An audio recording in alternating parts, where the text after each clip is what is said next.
Di tahun ini, Demetrius dilahirkan oleh seorang perempuan bernama Stratonike, anak dari Koreus. Demetrius mempunyai ayah bernama Antigonus, yang saat itu mempunyai power yang cukup banyak. Di sisi lain, Demetrius juga mempunyai seorang saudara bernama Philip. Tapi mari kita lupakan saja karena Philip sudah lama meninggal. Demetrius mempunyai teman bernama Mithridates, anak dari Ariobarzanes. Mithridates tinggal bersama Demetrius dan Antigonus. Sejujurnya dia anak yang baik. Tapi karena mimpi yang dialami Antigonus, ia dicurigai. Dalam mimpinya, Antigonus sedang beristirahat di sawahnya, tempat ia baru saja menaburkan benih-benih emas. Ia menyadari bahwa sudah waktunya untuk panen. Dan ketika ia melihat ke sekeliling, yang ia lihat hanyalah tunggul-tunggul tanpa bulir. Dan dalam amarahnya, ia mendengar suara berkata bahwa pelakunya adalah Mithridates. Dan ia membawa bulir-bulir tersebut kepada Pontus, salah satu musuh terbesarnya.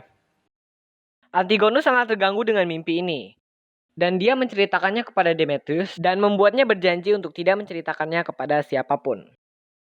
Dan ia membuat rencana untuk membunuh Mithridates.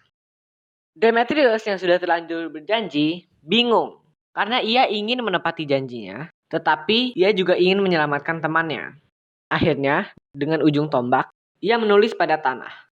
Lari Mithridates, dan Mithridates pun menerima tanda itu dan langsung kabur pada malam harinya.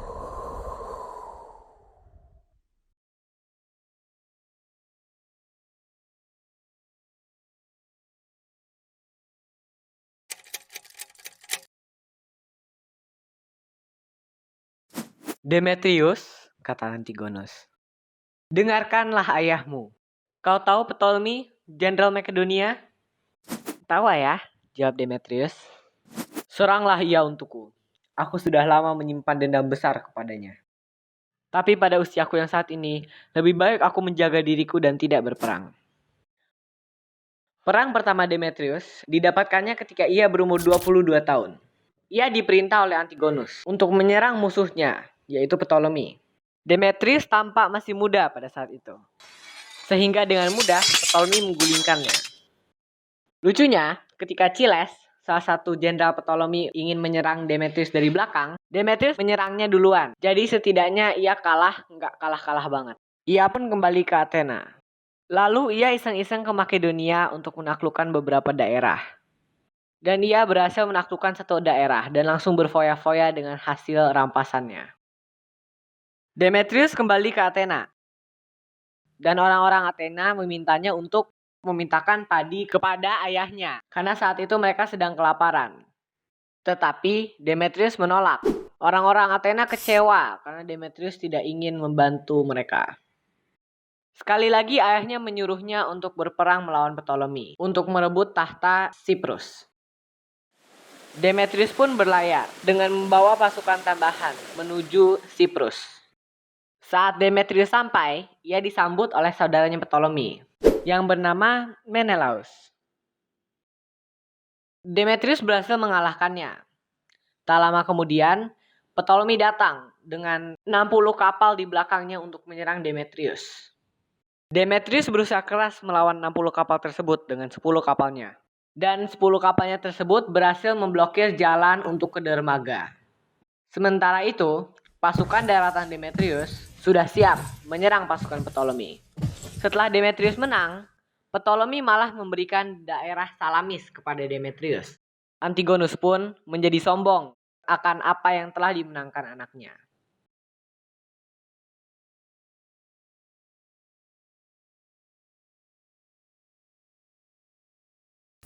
Demetrius mempunyai istri yang cukup banyak. Salah satunya janda bernama Eurydice. Dan istri dengan kehormatan tertinggi bernama Phila.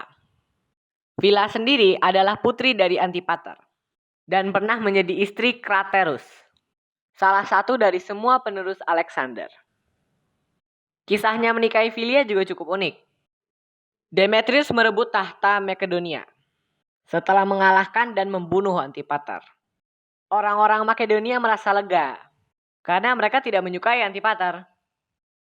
Demetrius menjadi raja Makedonia dan menikahi putri Antipater, yaitu Vila yang tadi. Ia juga merayakan pernikahannya dengan Deidamia di Argos. Jadi ia setelah menikah Vila, menikah dengan Deidamia dan merayakannya di Argos.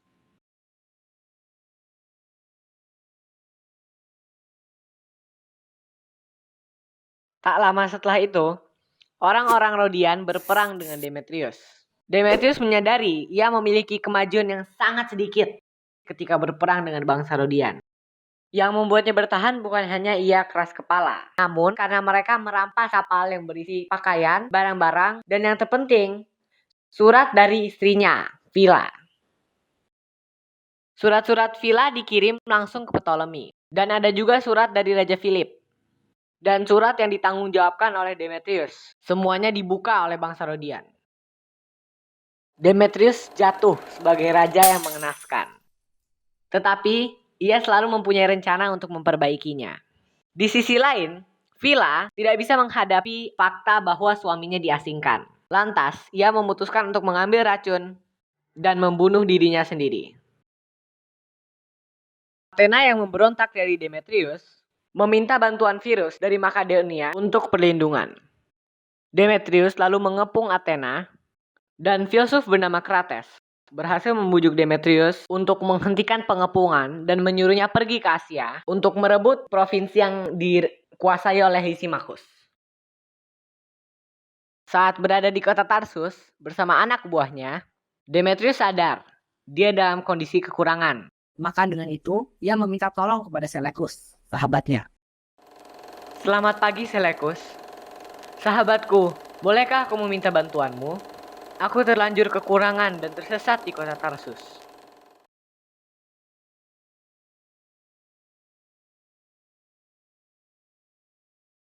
Penasihat, Demetrius meminta bantuanku. Aku senang sekali.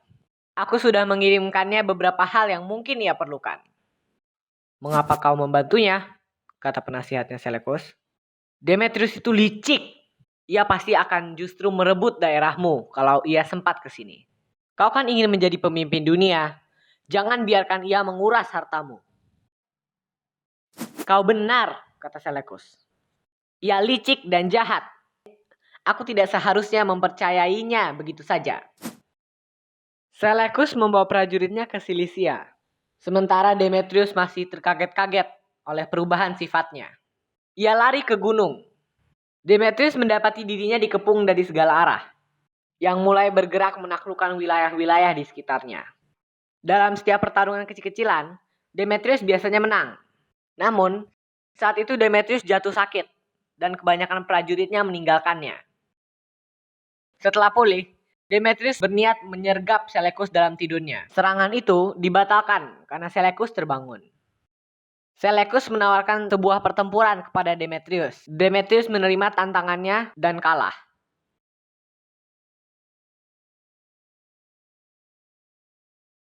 Seleucus berhasil memenjarakannya. Tapi walau di penjara, Demetrius sangat dimanjakan. Dia diberi fasilitas yang sangat mewah dan diperlakukan sebagai tamu terhormat walaupun ia di dalam penjara. Demetrius menghabiskan sisa hidupnya mabuk-mabukan dan berjudi. Ia menjadi pemalas dan sangat gendut. Setelah 3 tahun terjebak di kota Chersonesus dan terus bertambah gemuk, dia akhirnya meninggal dikarenakan terlalu banyak minum-minum dan mabok-mabokan. Sama aja sih. Banyak yang berkabung saat Demetrius meninggal, terutama anaknya Antigonus. Abunya dikubur di kota Demetrias, kota pertama yang ia taklukkan. Begitulah kisah hidup seorang Demetrius. Baik atau jahatnya bisa kita lihat dari perspektif masing-masing. Yang kita butuh lakukan hanyalah belajar dari kesalahannya dan melakukan hal-hal yang dia lakukan dengan benar. Terima kasih.